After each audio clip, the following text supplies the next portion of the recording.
Ny mety ho toetry ny andro eny an-dranomasina ny zoma 10 aprily 2024 amin'ny 9 maraina hatramin'ny sabotsy 9 aprily 2024 amin'ny 9 maraina. Ho an'ny morontsiraka atsinanana Cap d'Ombre hatrany Capest anorana malefaka ho avy atsimo atsinanana andrivotra ka ho 20 hatramin'ny 7 km isan'ora anonjabe an-dranomasina avo ny onja manodidina ny 2 hatramin'ny 2.10 metatra.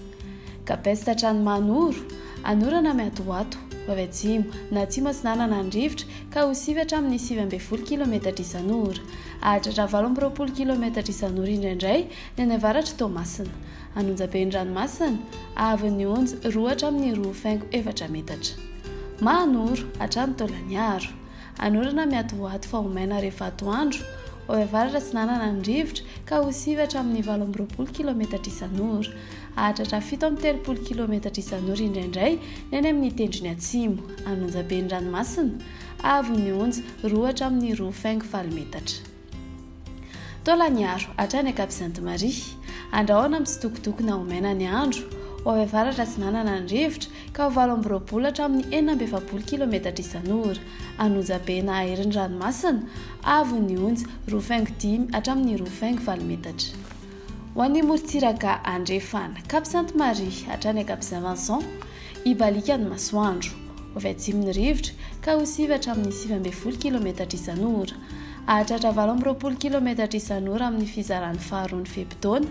anidimpanonjy na anonjabe an-dranomasina avo ny onja manodidina ny 1 metatra.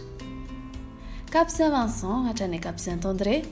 ibalika ny masoandro iovaova ny fitsioka ny rivotra amin'ny fiandohan'ny fepitaona ka ho 9 hatramin'ny 9 km isan'ora ho avy atsimo kosa mandritry ny fizarana faharoa ka ho 9 hatramin'ny 20 km isan'ora ho tony na adiny-panonja an-dranomasina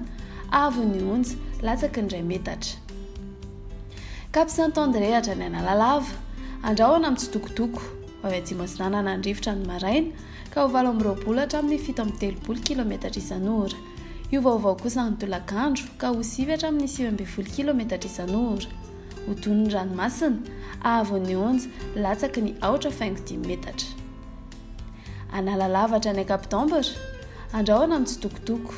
iovaova ny fitsioka ny rivotra ka ho 9 hatramin'ny 19 km isan'ora ho avy atsimo atsinanana indraindray ny maraina ny any amin'ny tendrony avaratra ka ho 19 hatramin'ny 20 km isan'ora ho tony na adiny-panonja ny ranomasina avo ny onja latsaky ny 1 metatra.